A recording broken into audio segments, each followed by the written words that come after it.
Good evening, everyone. A very warm welcome on the second event of a very important network that we have proposed, which is South Asia Network for Communication, Displacement and Migration. And we have a very funky acronym to that, which is SAN-CDM, and I really like that. This is the second event that we are having with a very exciting line of panelists. But as the diktat came from Shamata that I should give very brief update of CRG and DW, so I'm going to be very, very quick in 2 minutes. CRG, in collaboration with DW Akademie, is putting together this network, and this network is very helpful in sharing knowledge related to migration and displacement issues in South Asia among all stakeholders via network.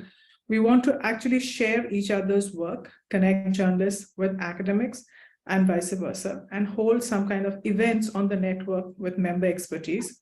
And this is an effort towards in that direction.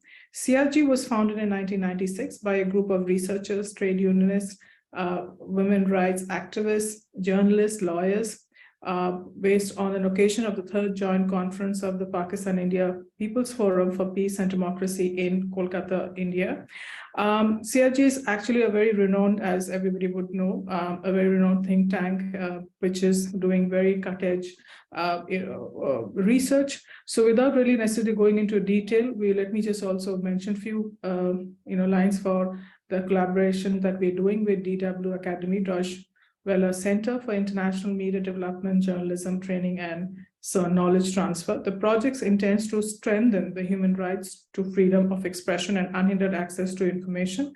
This academy empowers people to worldwide to make independent decisions based on reliable facts and constructive dialogue. So a very warm welcome to the second event, and over to you, Bharat, and that's it. Thank you. Good evening, everyone. So I welcome you to this webinar, The Unseen Games, Infrastructure, Labor and the Sea. As Nasreen has already told you, this is a roundtable discussion organized by the South Asia Network for Communication, Displacement and Migration, SAN-CDM. This is an initiative of the Calcutta Research Group and the DW Akademie. Our aim is to highlight the precarious existence of migrant workers, their contribution to the making of infrastructure and logistics in modern cities, and the condition of South Asian migrant workers in the Gulf countries, as well as the role and responsibilities of the media. All these issues have been brought to fore rather dramatically by the FIFA World Cup, which will culminate with the final match being played this Sunday. As we gather for this webinar, you must be aware that barely 22 hours ago, the European Parliament sacked one of its vice presidents, amidst allegations that Greek socialist member of European Parliament, Eva Kaili, received bribes from World Cup host Qatar. She was one of the 4 people arrested, including a partner and parliamentary assistant and an Italian MEP. 2 have been released, including Luca Vincentini, General Secretary of the International Trade Union Confederation, that claims to have pushed Qatar on labor rights. The European Parliament, currently meeting in Strasbourg, is reeling from the biggest corruption scandal in its history. Senior politicians have warned that the EU's credibility at stake. So if the bribery allegations are true, one must ask, what was throwing money at EU officials and trade union bosses meant to achieve? A generally accepted explanation is that it was to whitewash Qatar's record of inhuman treatment of migrant workers and human rights violations, including criminalisation of LGBTQ persons. All this has been highlighted in the context of Qatar trying to straddle the world stage as the host of FIFA World Cup this year. Nearly 85% of Qatar's 3 million population comprises migrant workers. Migrant rights activists claim that the glitzy face that Qatar seeks to project to the world rests on the cheap labor of migrant workers. The World Cup is expected to add $17 billion to the Qatari economy, with hardly any of it going to compensate the migrant workers dead or injured in the run-up to the event. Leave alone recognizing the contribution of migrant workers to make this mega event possible, their labor, virtually under conditions amounting to modern-day slavery, goes unrecognized. Even their work-related deaths are dismissed by Qatari authorities with disdain. The Guardian had reported that 6,500 migrant workers from India, Pakistan, Bangladesh, Sri Lanka, and Nepal have died in Qatar since the beginning of World Cup preparations in 2010. This is an average of 12 migrant workers from these 5 South Asian nations dying each week. Qatar's construction industry is rife with the views of migrant labor who are treated like cattle and live in squalid accommodation exposed to overflowing sewage, says Amnesty International. In this webinar, we will discuss how the foundation of big infrastructural projects at the foundation lie the migrant workers, often exploited and with little or no rights. Now, I have no intention to steal the thunder of our panelists. So without much ado, I will now introduce you to them and then invite them to present their views. We have with us Dr. Pavitra Jayawardene, Senior Lecturer, Department of International Relations, Faculty of Arts, University of Colombo, Sri Lanka. She's also the coordinator of the postgraduate program in Gender and Women's Studies at the Faculty of Graduate Studies at Colombo University.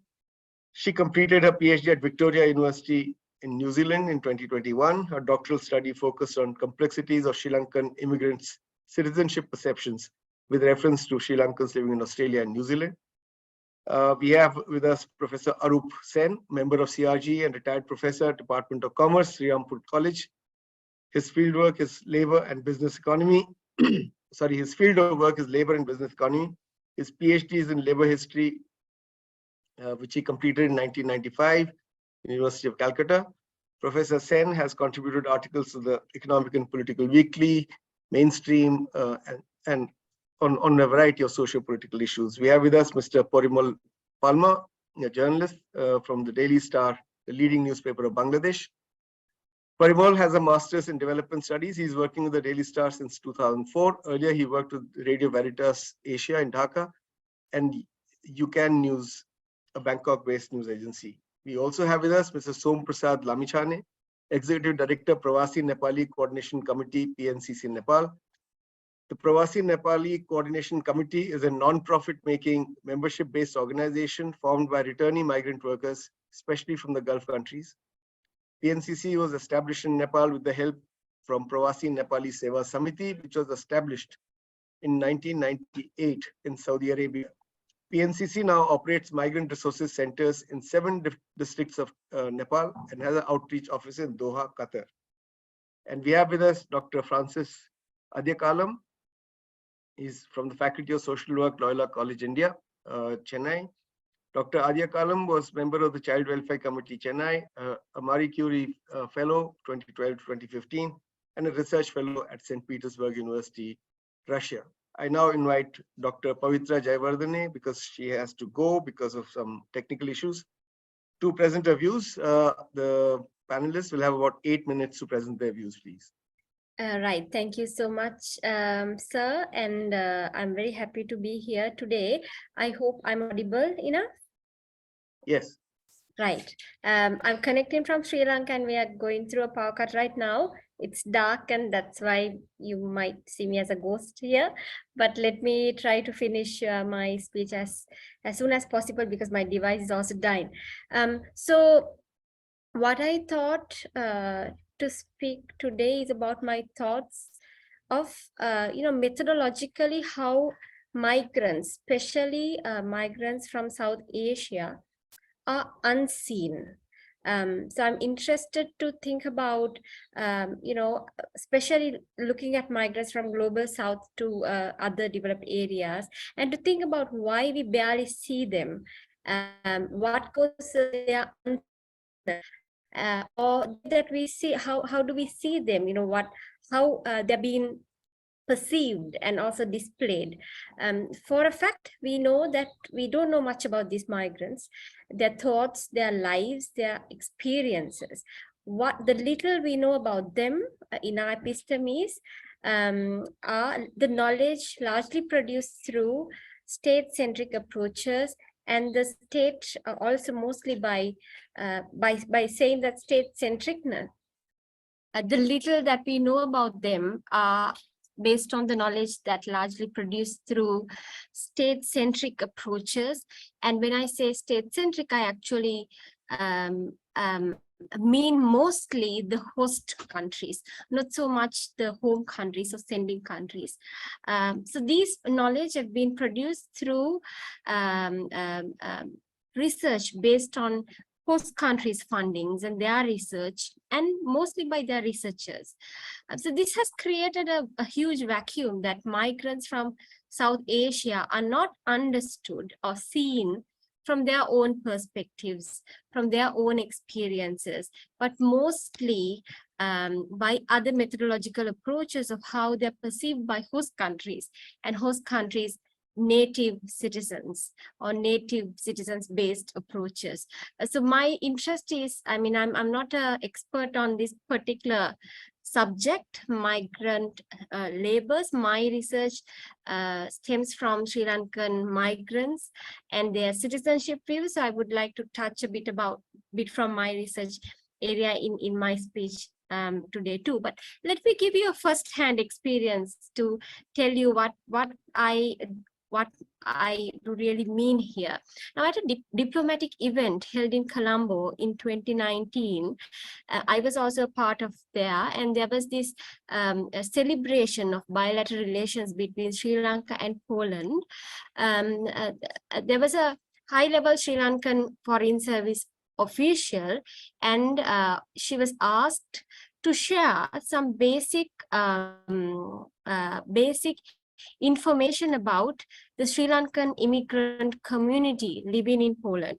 So the question was to give us some basics about, numbers or their profiles of Sri Lankan community working and living in Poland, because this was a celebration of these bilateral relations. Unfortunately, the Sri Lankan Foreign Service official failed to disclose any related information, although that official was coming from the desk that was assigned to study and work with migrants who are in these Eastern European countries. Instead, a diplomat from Poland revealed or told us that they know information, some basic facts about Sri Lankan immigrant community living in that country. So on one hand, this shows, I mean, for me, it's an example to showcase how little the home countries know about their immigrants. So in the context of Sri Lanka, there are lots of researchers who have talked about the fact that Sri Lanka has an institutional failure of many years of maintaining records on its immigrants. It is nevertheless a common fact that receiving countries maintain, or they have to maintain, information about immigrants because these are new population coming into their country. So for them, those are important information, and they have done research and they collect data extensively, more than the interest by the sending countries. So a variety of reasons contribute to this fact. Sending countries' interest, and I'm coming from political science background, so sending countries' interest in building up relations with their immigrants and introducing outreach policies for immigrants is relatively new. So until recently, many sending countries ignored. When I say sending countries, I mainly focus on or mean the South Asian countries. Many sending countries ignore investing time and energy to search and keep on track on their immigrants. At least the case of Sri Lanka is such. The sending countries' traditional thinking, and there are lots of political scientists have talked about this, that their traditional thinking is such that if a person leaves a country, it is because that person is not loyal to that home country, and therefore sending countries traditionally saw no reason to record information about the immigrants for years. Now, however, during the last few decades, there has been a radical shift towards connecting back with their immigrants. Again, there are several reasons, and some of those reasons are, that the understanding of sending countries of these identity issues of their immigrants, the realization of economic benefits that these immigrants can bring into their, country, the home country, as well as the rise of human rights movement, etc. Now, due to this lack of data that capture the dimension of migration from sending countries, there is a problem here that researchers on migration, who are in these migration studies, we have to depend on sources provided by mostly these host countries. And sometimes there are also international organizations, but mostly they are funded by receiving countries. So while some of those sources offer rich data, for example, institutions like IOM, international, for a particular purpose, and that collection therefore ignores certain. Muted. You're muted. Am I audible now? Yes. Yeah, so because they have certain purposes of collecting data, they might ignore certain complexities, certain nuances of immigrants in their data collection. So specifically, most sources within receiving countries, such as the census reports or other surveys, largely report information about individual immigrants and details about their lives in the receiving country. Most of this data does not include contextual or group community realities faced while in the sending country, which have an enormous effect on immigrants' lives. So they're not really very much interested in understanding these types of nuances. And therefore it is important, I believe, researchers and other all different types of sources from sending countries do research on their immigrant community. It is imperative to study both sending and receiving country dimensions in exploring migrants to get a deeper knowledge of the phenomenon. If a researcher depends, and I speak in the capacity of a researcher, if a researcher depends solely on sources that do not represent the sending country's impact or their lives, experiences, backgrounds of immigrants, it is likely that researchers fail to adopt a holistic approach to understand the category of the migrant, and that will then affect policy making level, construction of ideologies, etc. So most of my work on migration has been on problematizing this methodological issue that migrants from global south have historically been studied by mostly the state-centric approach, and those state-centric approaches are again from host countries, native citizen ideologies, native researchers' point of view, and therefore there's a lack here which we as a collective of researchers, journalists, policymakers from South Asia has to take very seriously. Right.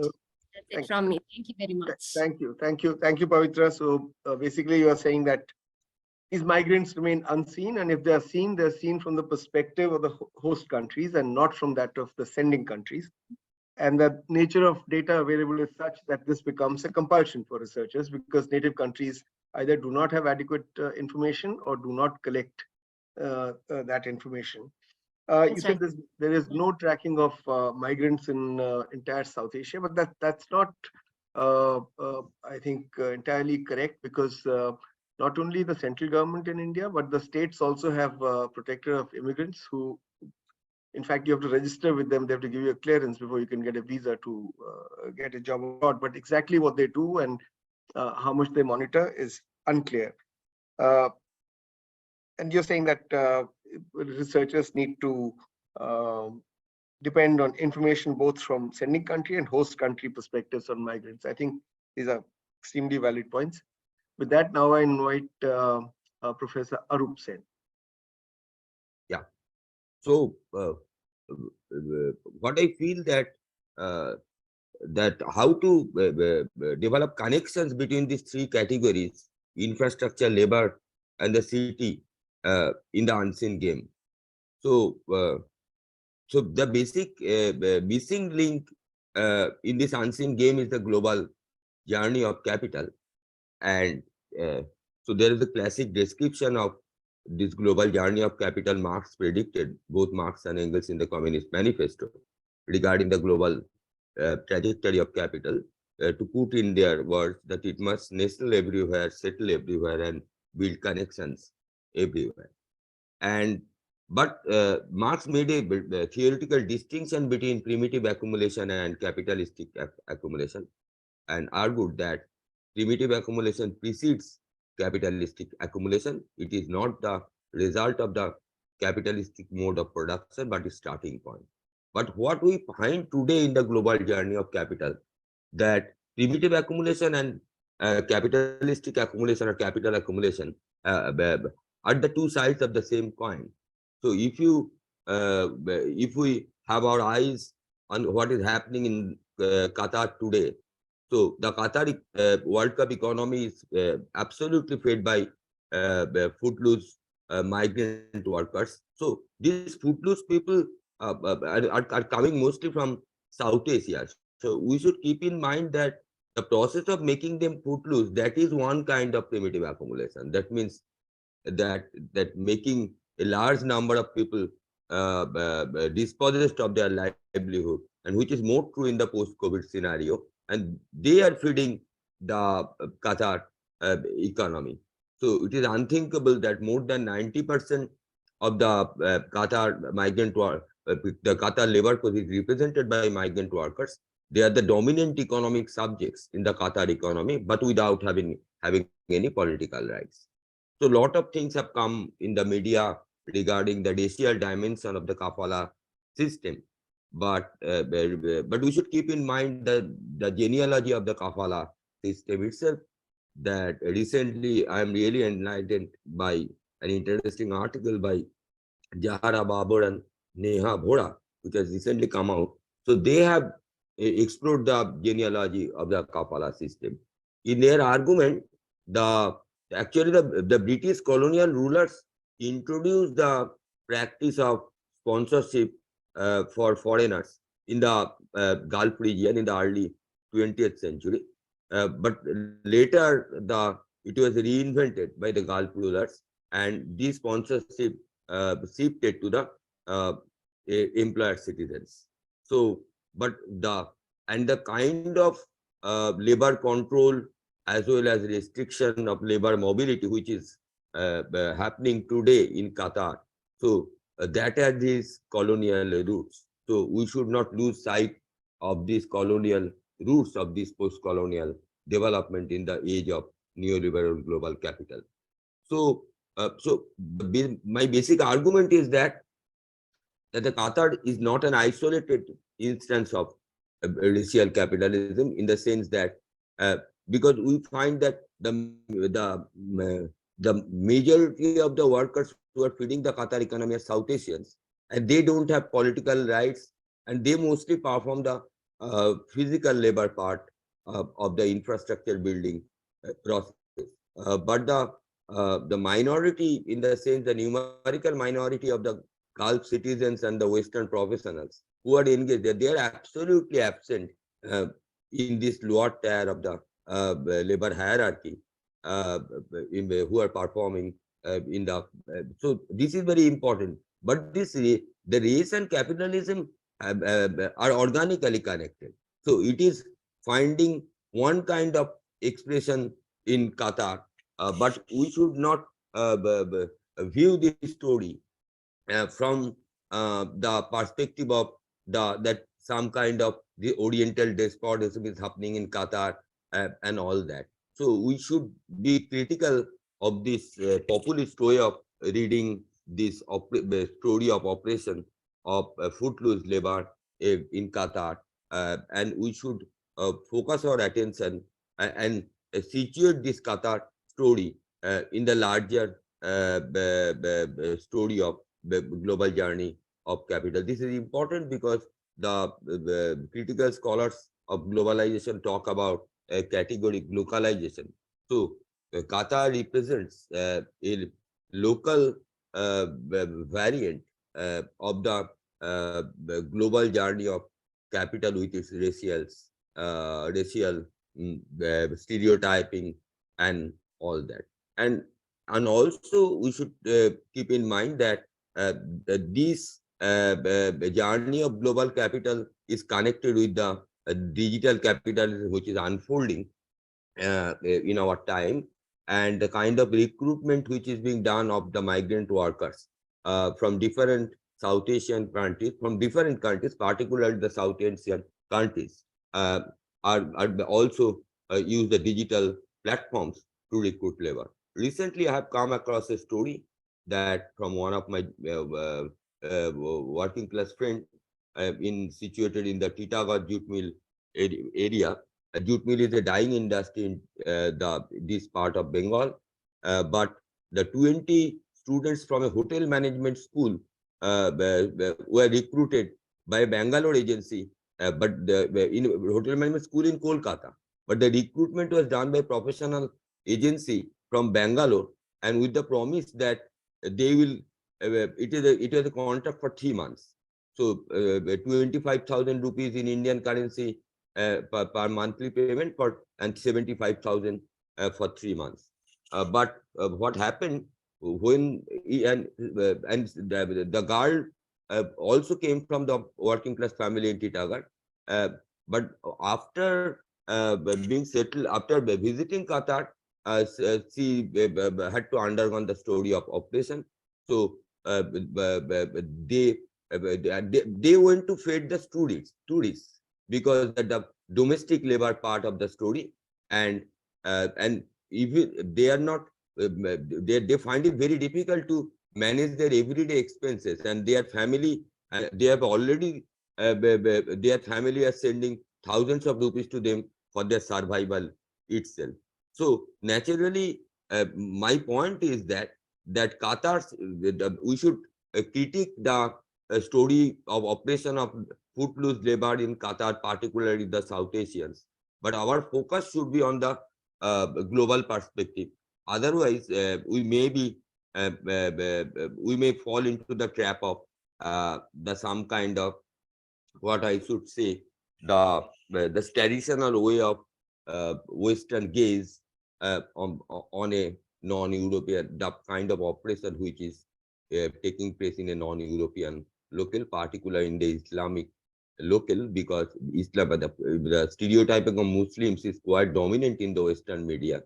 So while critiquing the oppressive labor practices in Qatar, we should be aware of not falling in trap of those Western categories or dominant Western categories of the media and the mainstream social science discourse. So much for now. Thank you all.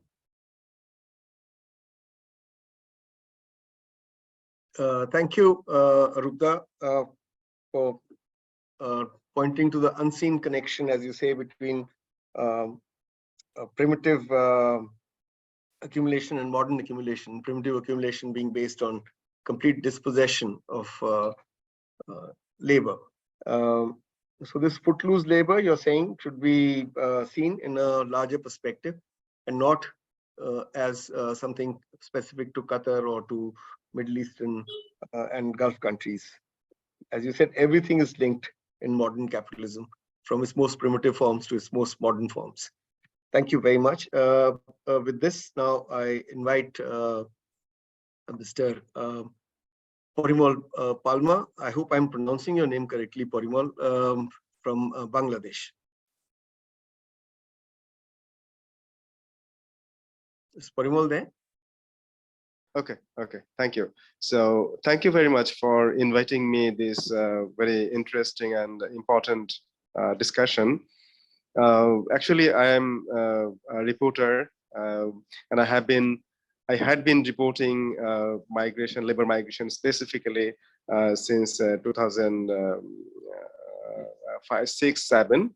And much of the work that I did is Bangladesh-Malaysia corridor.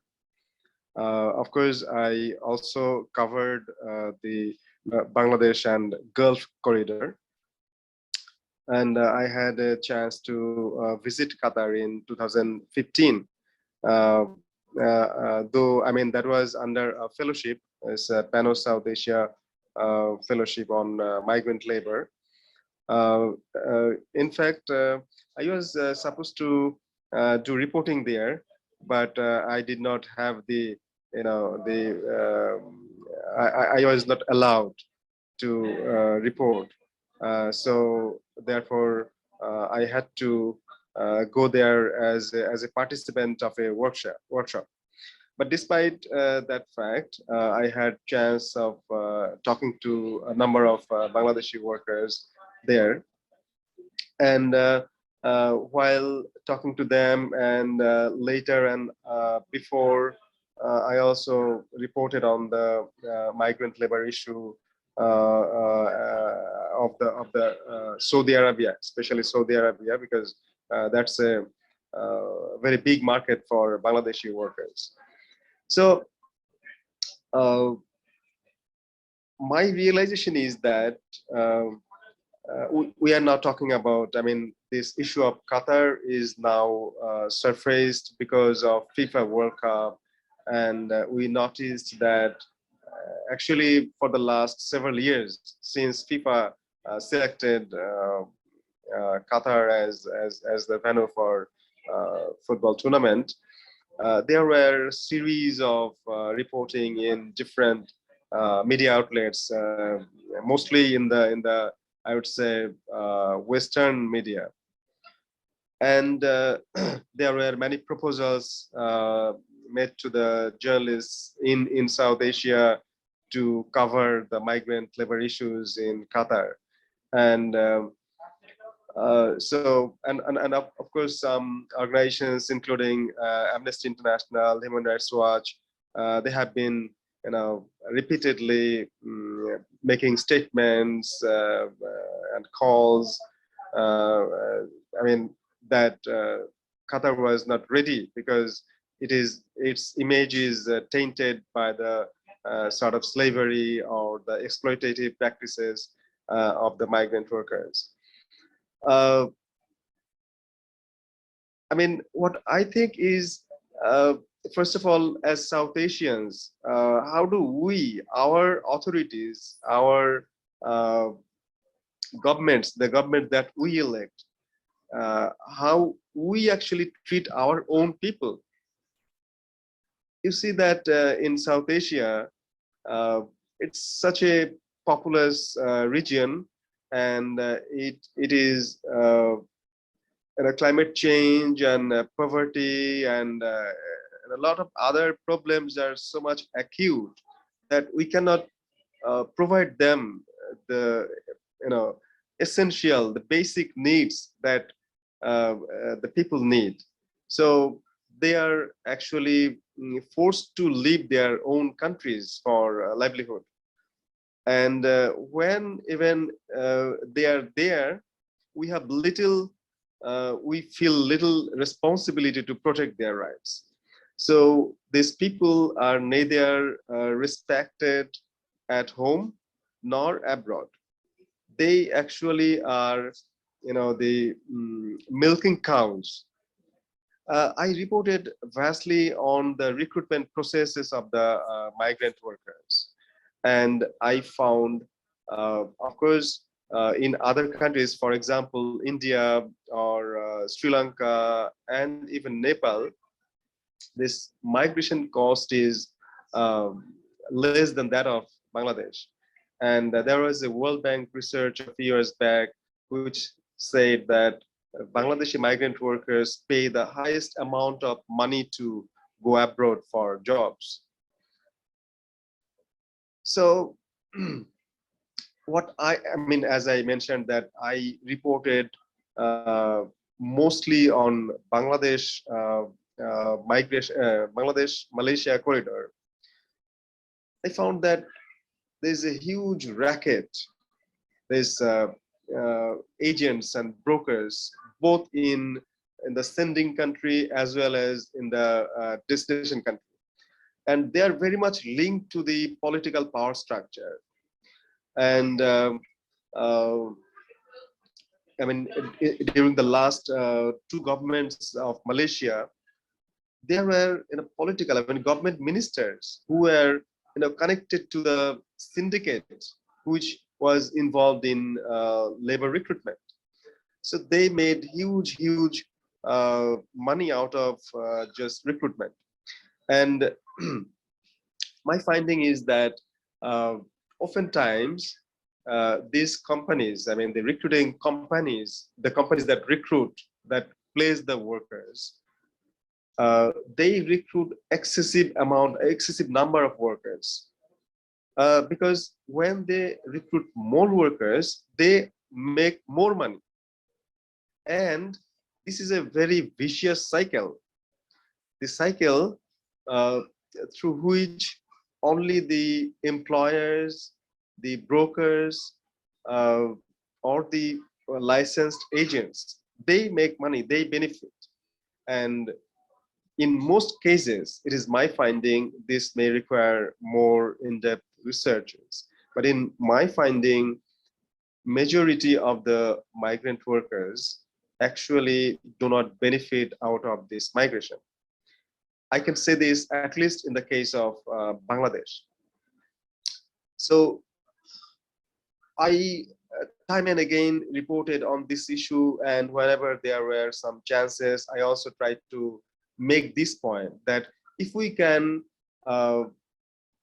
address this one particular problem, that you reduce the migration cost. This is, any cost is actually illegal. Under ILO conventions, the recruiter should not charge any money. But in the case of course, in the case of the Gulf, once upon a time, maybe 2-3 decades back, when those countries actually started recruiting from this region, especially the contractual workers. So it is the employers who paid all the charges for these workers. But eventually, it is our people who said that, why are you paying? I'll pay for you. So you take more people from us. So that's the way the whole system has been exploited. So when our authorities, our representatives, our political representatives benefit out of this system, out of exploitation of their own people, how can we demand that the foreigners will take care of our workers, of our people? And you see that if we talk about post-migration scenario, like after they reached the destination countries, for example, Qatar or Saudi Arabia. So what is the capacity of our missions there? Are there enough people? Are there, trained people who can really address their legal and other issues? If there are complaints, do they really help? And if they do that, how much? So these are all the very important questions that we need to ask ourselves. My previous speaker was saying that it's a capitalism, modern capitalism, and all this. Yes, we are talking about the West. It is our people, when they go to the countries of Europe or North Americas. Of course, there is for sure discrimination, but they get much better treatment than what they get in these regions. In Southeast Asia or the Middle East. So I do not know. I'm not a theoretician. I cannot, put the things, describe the things from theoretical perspective, but from the ground. And even going beyond. So in 2015, when I was doing that PANO South Asia Fellowship, so we met, the South Asian journalists and experts, when we met in Kathmandu, we talked about how the South Asian countries, civil societies can come together and make alliance, so they have a common regional voice. and also how the trade unions can come together and raise voice so that the destination countries are under pressure. But this is very unfortunate that, I mean, we repeatedly fail to do that. And from another perspective, if we say, I mean, we have a regional organization, SARC. We know this is almost dead. So to me, I think we need to really search, go for our own soul searching. And we need to identify how we can, help each other. I mean, if we don't help ourselves, how can others do that? I know one example, of course. So from Bangladesh, South Korea recruits some workers. The number is very limited.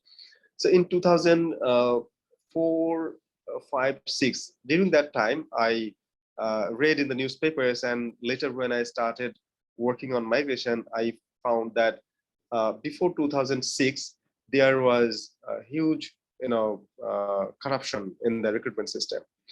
And at one point, South Korea, restricted recruitment from Bangladesh.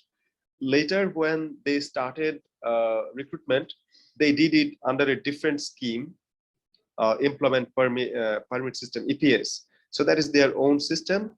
And under that, it is the Korean government that maintains the system. And of course, the situation in South Korea is very different from the other Southeast Asian countries, even including Singapore. So they have a very high standard of human rights and labor rights record. And also their salary is also quite high. Altogether, this is the only country, I mean, that could put some system in place and through which our people have been actually benefiting. So, but here I would say that the credit goes to South Korea, not Bangladesh. So Parimal, could you conclude this? Because so to conclude, my only thing is that we need to rethink how we as people of South Asia can come together and try to protect our own people. Others will not do that unless it is the people or the governments like South Korea. Thank you so much. Thank you, Parimal, for a very rich reporter's perspective and going beyond theory to actually tell us what's happening on the ground, from recruitment rackets and their links with political networks to agents and recruiters benefiting much more than the migrants. The lack of capacity in our missions abroad in these host countries to monitor the condition of the migrants and to deal with their problems. Most important, you said there's a lack of regional cooperation between governments, between trade unions, and you pointed to the dysfunctionality of SARC. You asked the important question: if we don't help ourselves, how will others help us? So thank you very much for that very, very rich presentation. And now I invite Mr. Somprasad Lamichhane, Executive Director, Pravasi Nepali Coordination Committee of Nepal. And you know that Nepal has borne the brunt of these deaths in Qatar to a large extent, much more than other South Asian countries, I think. Mr. Lamichhane. Okay, thank you very much, and respected panels and guests and everyone here. Myself, I'm Som Lamichhane. I'm former migrant from Saudi Arabia. I worked there 5 years, and I involved in this migrant right activism since 12 years. So I'm serving as an executive director with this organization. So sorry, I might be some kind of bias. I'll be biased because we have been dealing lots of migrant worker cases every day. Almost every day, we're dealing more than 20 to 25 cases of migrant workers who are abusing in the country of destination. So I will stick myself with the points that given to me for the presentation. So briefly, I will introduce my organization. As already mentioned, that we are providing support to the migrant workers who are in distress situation, rescue and repatriation facilitation. So we basically we are working in the country of destination, working closely with the Nepali missions, Nepali diaspora communities for rescue and repatriation. So we are running the shelter in Kathmandu as well. So whoever comes from the country of destination with empty-handed, so we are providing the support to them to reach their hometowns, to connecting with their families. So this is what. So is the same from South Asia. There are lots of like push and pulling factor of the migrants. Everyone knows about it, but all the times, all of our political leaders, governments, they have been saying like, okay, we have to regularize migration. We have to stop migration. Rather, we have to create the opportunity within the country. So this kind of like the statement is always ongoing, but at the end, nothing is happening. Still people are moving. But if you look at the situation, as earlier presenter mentioned, that there are lots of challenges in the recruitment process and everything, but still people are moving because they see the lots of opportunity. If you look at the family backgrounds, my grandfather was in the military, and my father also, he went to the Saudi Arabia. My brother, he went to Qatar. Myself, I went to Saudi Arabia to get the money to earn the better, to see the better opportunities. So we cannot stop the migration, but still, if you look at some of our political leaders, they have been saying like that we have to stop migration. How come within 5 years or within 3 years? Excuse me, I have a question. Look, I have a question. Sorry. The question can come later. Let the speakers finish, please. Thank you. Okay. So this kind of like, even we can see we cannot stop the migration for long times. If you look at the Nepal situation, I see the more than 30 years the migration will happen continuously, in different names. So as we are dealing with lots of cases of migrant workers, we see the lots of underpayment of migrant workers, non-payment, and non-issuance of ID. They become the undocumented, the contract substitution. So this kind of is happening all the process of like the recruitment. And also there are lots of challenges in the health card. The migrants, they are suffering from the different health issue, but they're not getting the treatment on time. And some of them, they are returning with the mental health problem. So we have been receiving such kind of cases as well. And we have also received lots of cases related to the workplace safety. Because of that, they are, like falling sick, and then finally they had to die in the country of destination. And we also received the cases related to the exit permit, and they are working long time, but the employer do not allow them to go their hometowns. So this kind of also cases that we are also receiving. And one of the biggest challenges that we are facing right now is like by the name of visit visa, many people are living from here. And when they reach to the country of destination, they are helpless. Our government do not recognize them, because they used to say that, okay, these people are going to abroad without getting approval from the government of Nepal. So they are helpless, and embassy also is the same thing, like where they go, because they are living. So can you imagine, we have like more than 80,000 people, they have, they are in the UAE with the visit visa, they left within 3 years, 4 years. I think you like curry. So, and then also there is a like cross-border smuggling, trafficking is happening. They initially they go to the one country and they're transporting to the another country as well. So another also the challenge is like we have no data available when there is a crisis. When like see the COVID situation, there are many migrants, they want to return back to the country of Nepal, but there is no data how many they want to return, what kind of process they have to complete it. So we don't have such kind of data. We have a data who took a labor permit from Nepal and going to the abroad, but there is no data available with us how many peoples they have come back already to Nepal. So I might be within that data also. So if you look at all those challenges that migrant workers are facing, we can see that there's a minus migration. People have spent lots of money while going to the abroad. When their migration journey are failed, they have to pay the money when they return back to the Nepals. So it's already minus migration is happening here. And like as I said, we have been dealing the cases of migrant workers. More than 80% of migrants are facing some kind of human rights challenges, some kind of. Everyone is not fulfilled with their rights. So this kind of like challenges that we have seen. If you look at my organization that we are dealing the cases, so most of the cases are related to the contract issue, contract violation. So the second one we are dealing is the death case, respectively. And then if you look at the country, most of the cases that we are receiving from the Saudi Arabia. So second comes in Malaysia and third Qatar, still ongoing.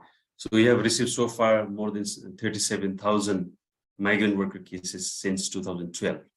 So this is the data that we have right now. So the violation is, it is happening continuously. So looking to the media coverage and in the national levels, there are lots of coverage that we can see in the newspaper almost every day. But there are some of the concern that we have seen is there is no reporting highlighting the human rights based approach. The reporting that we have been observing, and also the reporting that we see is there is no research-based some kind of findings. We can see some stories that is published in the newspaper, but still there is some kind of gap we can see. And we have also some kind of the journalists, they are not reporting properly. The biasnesses are there all the time. And they are not reporting sometimes if the ministry is from some kind of parties, some political party affiliated with this, they are not reporting against them. So this kind of bias that we can also we can see it. And also very less follow-up story have been taken. One time they publish the story, and next time there is no follow-up such kind of story like that. And we can see that from the country of destination approach, lots of the stories. Even today I talked with my colleagues who are working in Qatar, and he was mentioning that there is no the migrant voice they are reported in the national newspaper there in their countries. Even we can see in the Saudi countries, they are not reporting. So only the migrants from the other countries, journalists, they are only reporting those kind of issues. So the country of origin journalists who are writing in the national paper, they are not raising the voice of migrant workers. Rather, sometimes they are informing the policies of the country of destination they introduce. So this kind of still happening. So of course the role of media is very much important, we see, but we still need to push push from the different aspect that I mentioned from the media aspect. So even right now, there is lots of medias they are approaching to us for the reporting. Basically, Western medias they are approaching us for providing the cases of the migrant workers. But still, we provide them, but still challenges we saw it So there is some kind of power game is ongoing, the country of origin and country of destination. But the really whether they wants to see the changes in the whole migration cycle of journeys. So this is still a need to think about this. This is still need to push from our end. So I will stop here, and I'm happy to answer if anything. Thank you.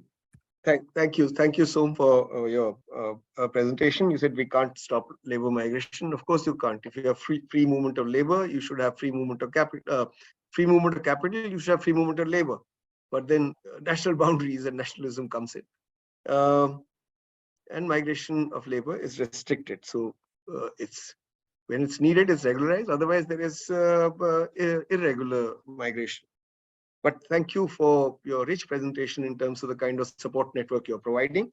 And I'm really glad that you talked about media coverage. We need to talk about it more. You've said there is no human rights-based coverage, there's no research-based reportage, there's biased reporting, and the biases towards the governments, and no follow-up stories. So in the discussion, hopefully we will we have suggestions on how to deal with some of these issues that you've raised.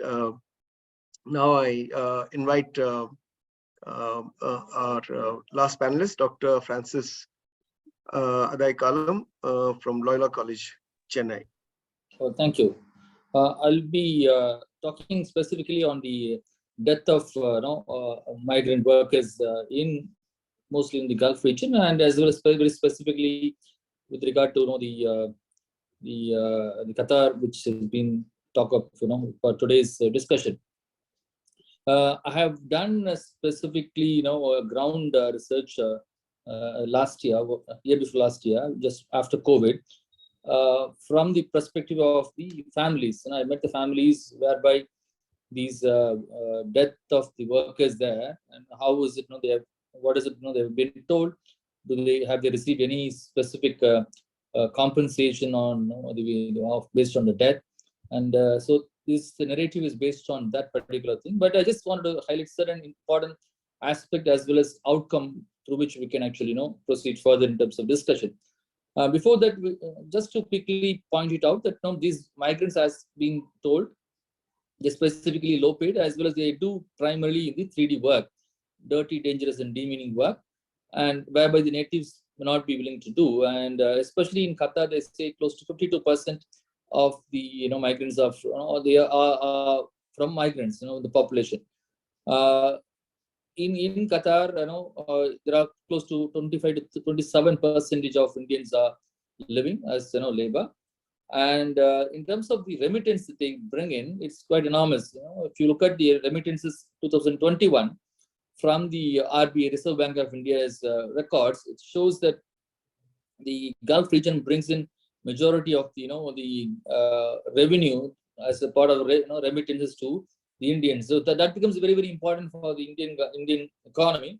But that has been talked only on that aspect alone, not in terms of going further in terms of how is that their living condition, as well as resulting in multiple levels of injuries and making them into a disability.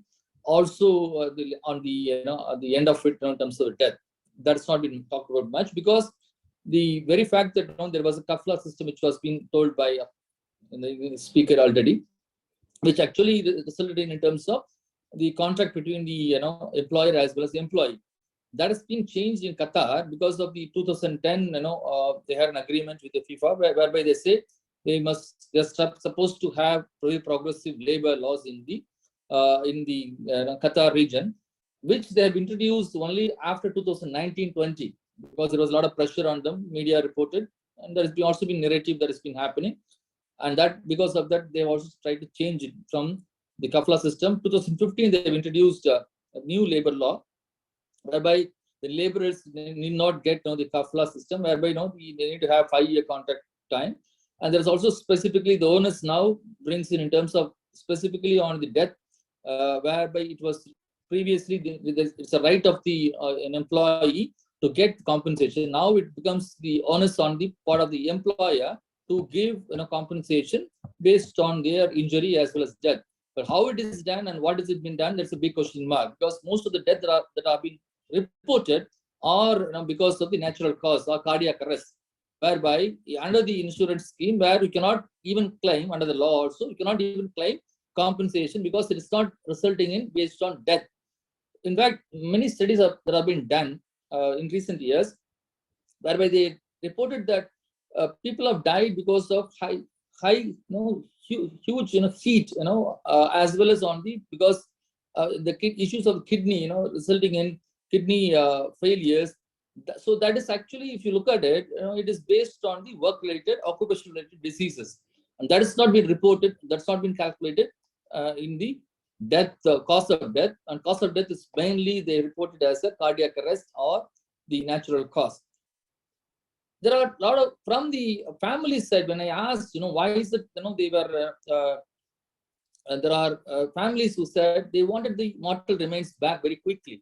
So whatever that is being asked to sign, because there are n number of documents that you have to supposed to get from the, starting from the FIR, from the police report, from the from the hospital report, as well as from from the Indian embassy, because families cannot go and get and so they have to nominate somebody as a friend, or they have to nominate Indian embassy as a as to bring the mortals back. So they sign without understanding, because they cannot read the they are in the vernacular language, they cannot read English or in other languages. So they signed because they wanted body to be put back to their families back. So most of them do not even know what they've signed for. So which also resulted in saying that the compensation is not being provided because its cause of death is actually not based on the injury in the factory. So that is one of the key factors that that is being told by families also. In fact, when I asked and when I looked at some of the data from the Indian government, where they presented the Lok Sabha and the Indian Parliament, they said close to 33,930 deaths that have been happening between 2014 to 2019. I'm talking about the whole of Gulf region, GCC, Gulf Cooperation Council. For Qatar alone, they say 1,611 deaths that have been happening between 2014 to 2019. That's the Indian government's statement in the Indian Parliament. So when I asked, RTI, they do not have disaggregated data about the cause of death. Also, they could not provide, where all these mortal remains have been transported back to India in terms of the airports where they have been saying. So that becomes a major concern in terms of applying for insurance as well as getting a compensation, because as per the international classification of disease, we do not know what is the morbidity, we do not know what is the mortality rate of these workers. That's one. We do not know the categorization of what kind of cause that has been resulting in. And there's also other aspect to it. They say that they cannot even go for a open autopsy as they do it in other countries because of the sentiments for the body. So what one recently Abu Dhabi is doing is, they are doing right now through using CT and MRI scan, they're determining the cause of death. Instead of a traditional autopsy, they go for a non-invasive autopsy now. So that is becoming very, very important for us to know and determine what is the cause of death. Also the other issue is in terms of suicides are not reported as suicides. So there are a lot of stress resulting in mental health issue, and that resulting in suicides. It has not been reported as suicide. And a postmortem is only being done if there is a criminal offense that has been reported by the police, not otherwise. And there is very less labor attaché. Also, even if there is a labor attaché, they do not know the language the migrants speak. So that's the other issue of concern in terms of how the migrants would actually their friends or relatives would actually speak and then get things done from the from the Indian embassy or from the cause of death. So what has really been happening is, even though there is a little bit change that has been happening in Qatar in recent times because of multiple things, how these systems are in place, we do not know. Because of the disaggregated data that's not been available anywhere, even with host country as well as the sending country for that matter. So I stop here because my time says 8 minutes out. So I stop here. Any questions, you're most welcome to ask. Thank you, Dr. Adikalam. You touched on a very sensitive category in Qatar, which is work-related deaths, and you've rightly pointed out that if, for example, because of working in excessive heat, you come back home from work and you have a heart attack, it's not considered work-related, it's considered natural death. If your employer is not providing you clean water and you get kidney failure, it's again classified as death due to natural causes. Or if you come back to the sending country, that is India, for example, and you die here because you fell sick in Qatar and you die in India, that will also not be work related. You will get no compensation. So in fact, although they replaced the kafala system, the new labor law and the compensation laws are such that they make it almost impossible for you to get any compensation at all. The net result is that people in India are demanding compensation. In Andhra Pradesh and Telangana, there have been agitations that we've died, and the local governments in India are saying that, look, we will consider giving you compensation. You know, why should Telangana government give compensation when compensation is due really from Qatar?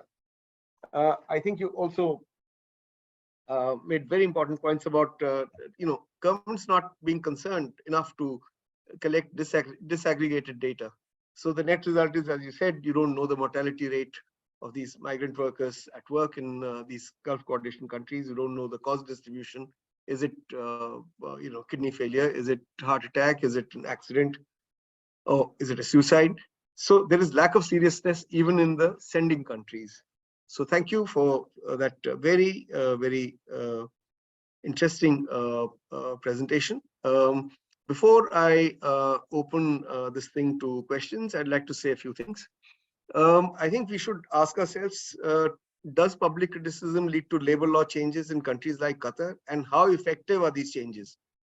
And what do countries with large infrastructure projects need to do? I mean, it's not a question of only Qatar, as you said, it's Gulf countries, but it could be countries elsewhere too. I think they need to make fundamental changes in the contracts offered to the workers. Especially the Gulf region countries, they need to bring labor legislation in line with international standards. They must give workers the freedom of association. Labor law changes by themselves will do nothing. Workers should be able to form trade unions, and they should have the right to collective bargaining, which doesn't exist. And the countries hiring migrant labor must work with reputable international companies and migrant sending countries themselves to clean up the exploitative, chaotic, and abusive way in which migrant workers are recruited, as Porimal pointed out and others have also done. They must provide better and livable accommodation to the migrant workers. Qatar is such a rich country. Look at the packaging on Al Jazeera of FIFA. Yet the condition of the migrant workers who built these stadiums has been pathetic. They must recognize that deaths that take place because of excessive heat during work and work-related stress are categorized as work-related deaths and adequately compensated. But one of the issues that we must address in this webinar is also, what can the media do? I think Lamichani talked about it, so does Porimal to an extent. I think media needs to deliver verified information, informed opinions, as well as balanced and inclusive narratives about migrants. That is from the perspective of migrants also, which Pavitra Jayawardene pointed out. It is the quality of information that the media provides, which is received by the public, political leaders, public intellectuals, civil society at large, that will ultimately determine how societies perceive and relate to the issue of migrant workers. For this, I think we need to reinforce the capacity of the media to cover the various dimensions of the migrant workers' problems. This implies, and this is important, engaging with partners, taking part in networked discussions on media responses, as well as developing capacity building resources, such as developing guidelines for media professionals, as well as pointing to opportunities for honing their skills in migrant reporting. And I'd like to say that this is precisely what we are planning to do here today. The South Asian Network for Communication, Displacement and Migration, as I said, collaborative effort of Calcutta Research Group and the DW Akademie, tries to do or aims to do precisely this. And now we are open to questions. There's already a question in the chat box that Poladi has sent. I can read it out if you want me to. Yes, please do. Yes, so Poladi is asking that migrant labor is not a homogeneous group, and irregular migrants are way more powerless. They have no insurance that protects them, yet low-skilled women are overwhelmingly part of that group. Can anyone enlighten us as to if anything is being done to help them? And Poladi had also earlier asked us to address this issue, that the largest number of irregular migrants are women, and how do we bring them into the discourse. Who would like to take this? Dr. Adikalam? No, I think, yeah, of course, I think Paolo mentioned that there is Indian government do have insurance, but that's not been covering end to end, and only on certain aspect. So as the host countries, whereby the insurance has not been covered enough in terms of bringing, in terms of, I think for 6 months, 6 months they do cover the employer is supposed to cover the payment of the wages in recent ones in Qatar, but not in other countries.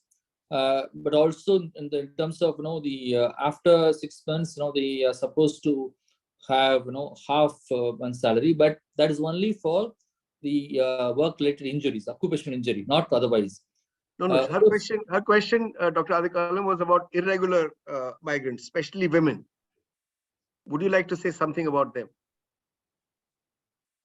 No, irregular migrants in recent years, I think because of the immigration desk at India, not many, they do go, but what has happened is in terms of women, they do go for specifically on the domestic work, whereby they also become undocumented over a period of time because of the kafla system. It's all been reported many times, and they do not have means to go, and then even to tell anyone that they are facing these kind of issues back on the domestic as a domestic servant.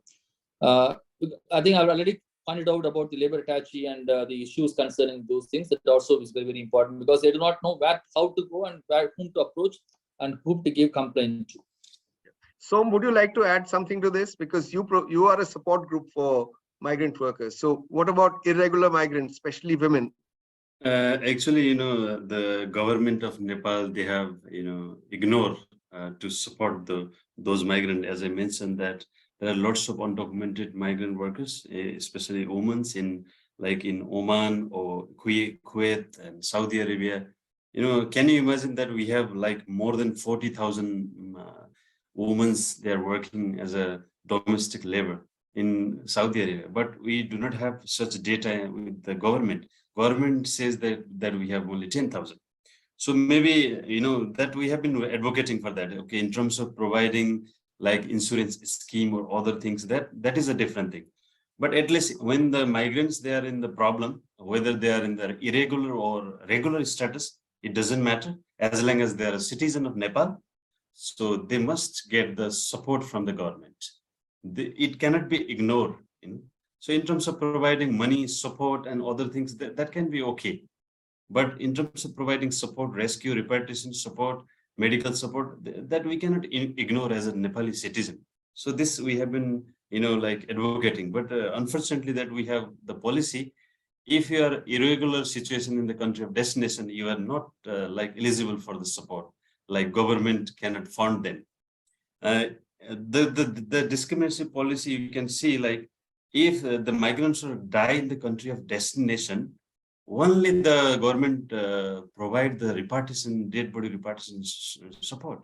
Can you imagine the migrants, they should die in the country of destination to get their body back, instead of when the person is in the country of destination, he wants to go back to the country, but they're not supporting. So this is what to say, very pathetic situation that we have the policy.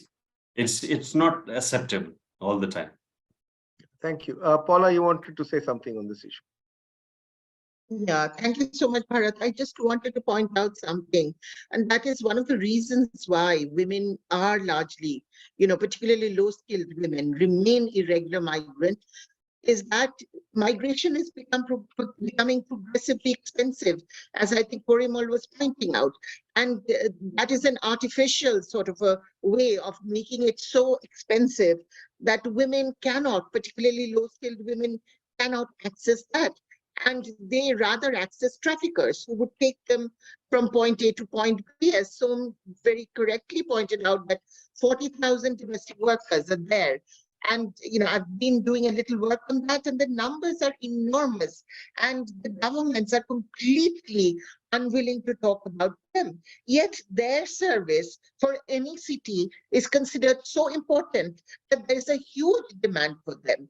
So, that's why it's such a sort of, cross 22 that it's like, it's impossible, because there is vested interest in keeping them irregular, and there's a demand for them. They take low wages, and yet nobody is talking about them or even prepared to hear how one should.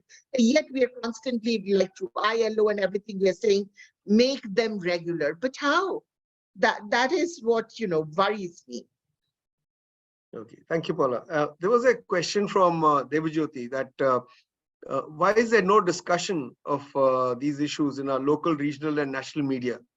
And he says the West will do nothing for us. We have to do things for ourselves. But the question is, why does the media not find this, the story of migrants, an interesting story? Anyone would like to take it up? No, unless it is, for example, in Kerala, they do have specific, coverage on these aspects, because close to 30% of the, Kerala's, income comes from migrants. So there is a heavy, in terms of sort of liability on the, the media and everyone talk about it, because in every other home there are migrants who are going to other, in the Gulf region.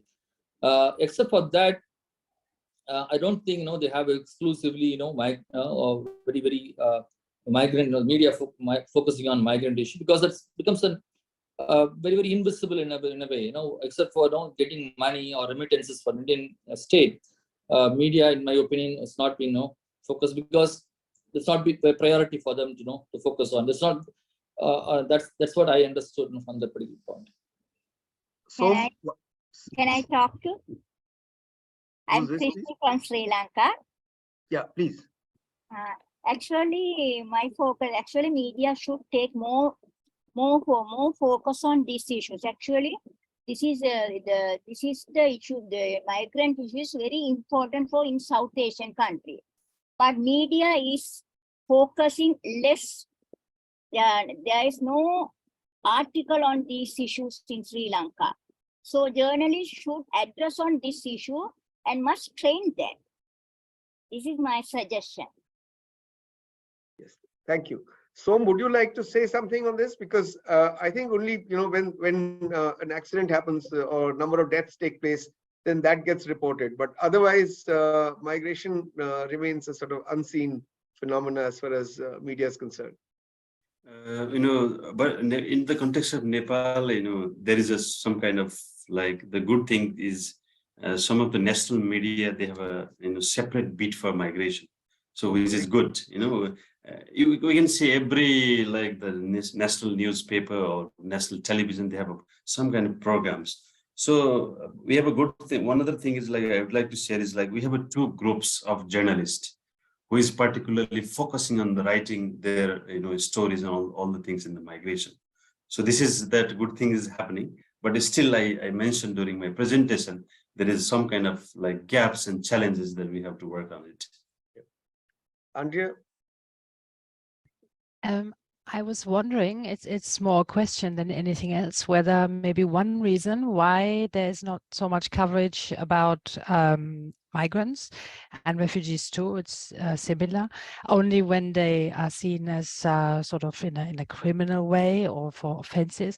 But could one reason be that as many of them are not so educated, coverage about migrants doesn't bring much revenue for the media, because these are not people who are reading newspapers. These are maybe not interesting audiences with money in their hands to spend on products. Because that's also how the media work, at least in my part of the world. They make money by selling advertising. They need high ratings, audience numbers, and maybe migrants or labor migrants as audiences, they don't play such a big role. It's a question. Who would like to take that up? No, very true. As Bhushan was also saying, except for the fact that if there is going to be a death, or if there is because there's then people are glued to the thing and then watching and what is happening because of the rating and other thing, and they're not at all focusing on these migrants because that's not going to be revenue generating for them. And secondly, if that is going to be a politically sensitive place where migrants have come, where the local MLA or local minister, local minister comes from that particular place where he's got a lot of vote bank, then becomes major issue for the media to talk about it. That becomes a state, and then they talk about it, and then the coverage is quite good. Otherwise, absolutely no. In terms of abuses, in terms of multiple other issues of their own experiences, or even if they have come back and they want to share, nothing has been actually been covered at all. So may I add something to this?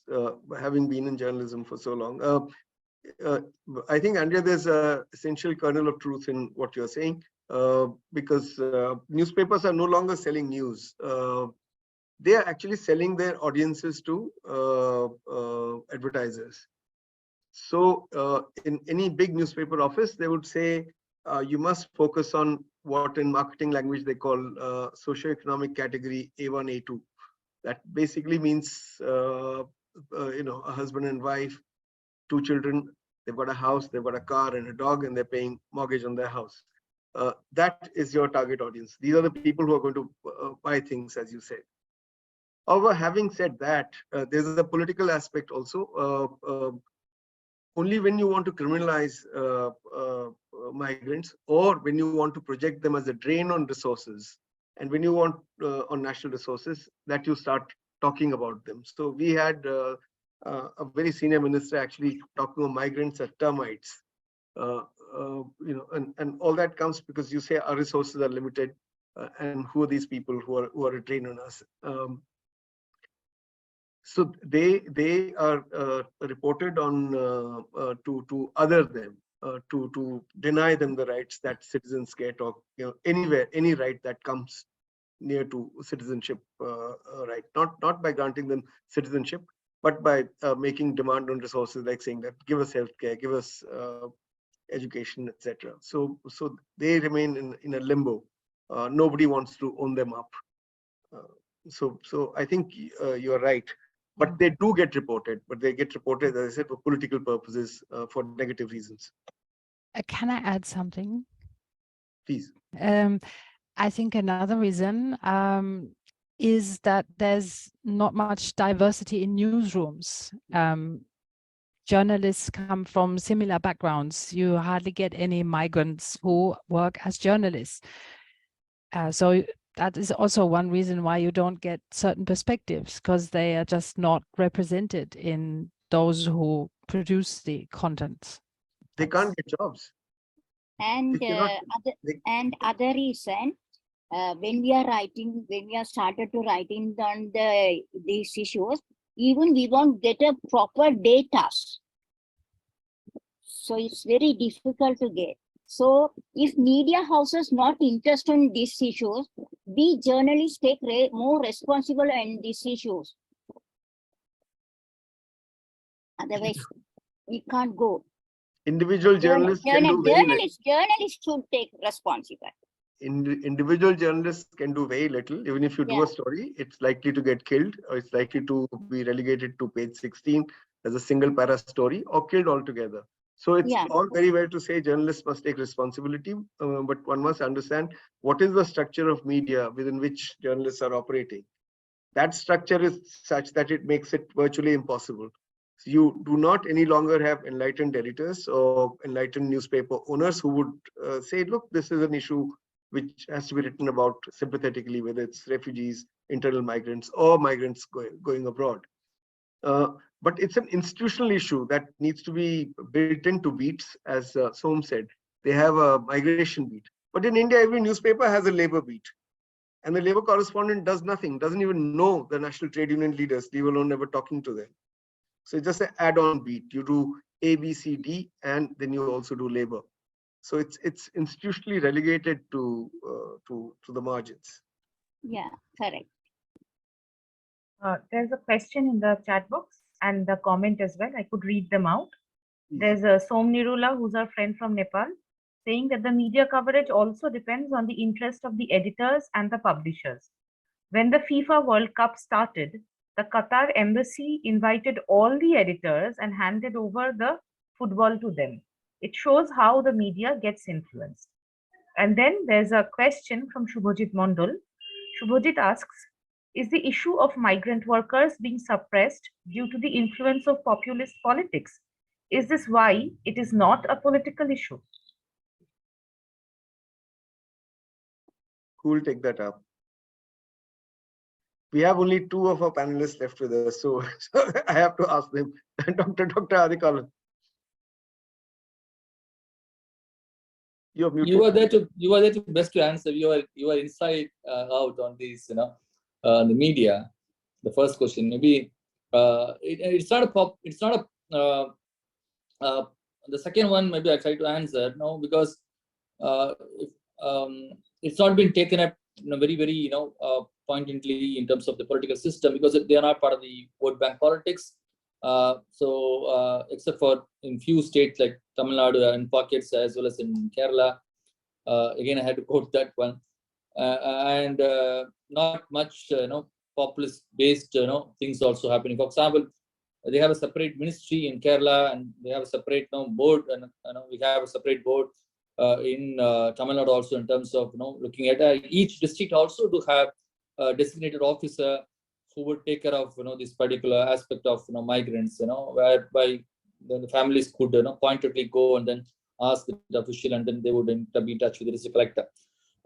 Except for that, it's not being taken it up as politically at the larger thing, because migrant is seen as once you're out of the country, you are seen as an outsider, that you're going, and then you have only they receive the money, not otherwise.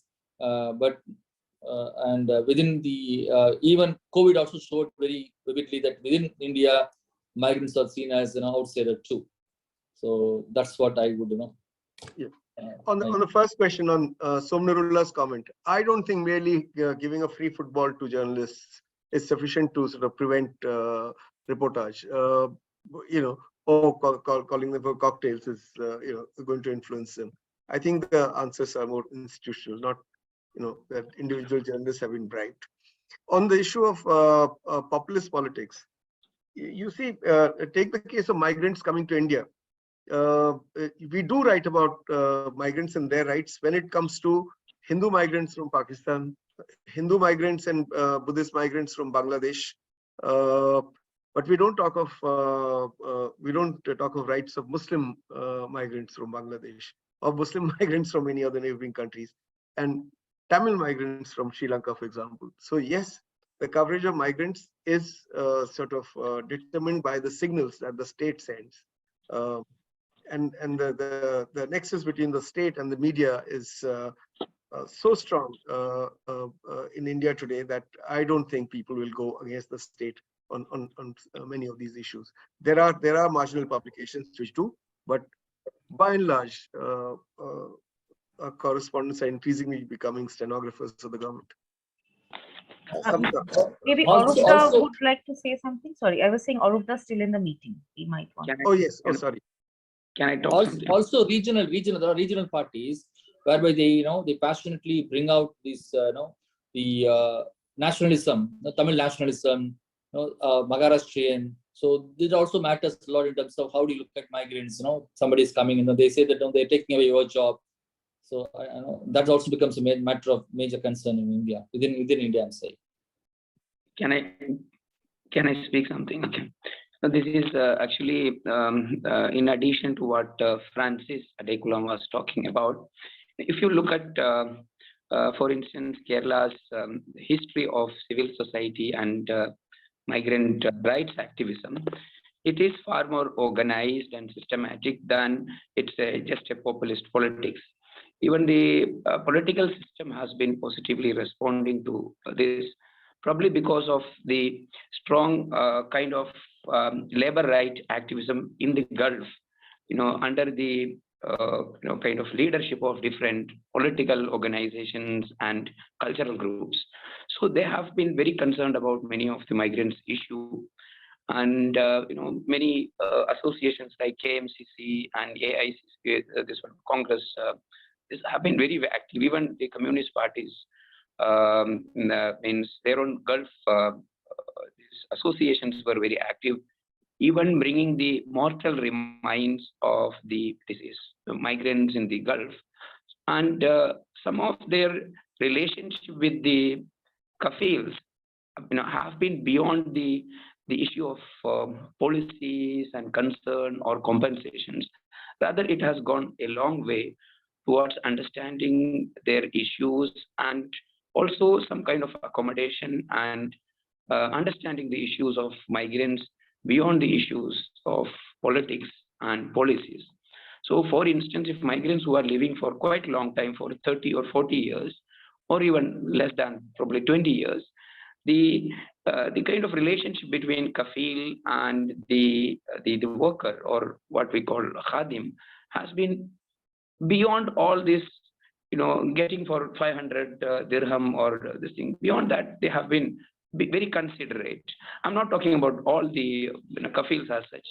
So we have to also understand the humane side of this relationship, which has been actually erected on a long kind of cultural journey from India's side to the Middle East. So then only this discussion about the migrant rights will be complete. I feel so. Okay, now can I ask Arupda to step in and answer Paula's question? Paula is saying that the big media houses are an industry. So is that why they side with industry? That is the employers and not the workers. Is it class affinity? In a sense, hello, am I audible? Yes. Yeah. So definitely the class affinity is there, but we should explore in a field situation that how this class affinity works. So rather than going for a general theory of class affinity, so we should pose this question in a particular local and then find out what concrete meaning it takes place in a particular local.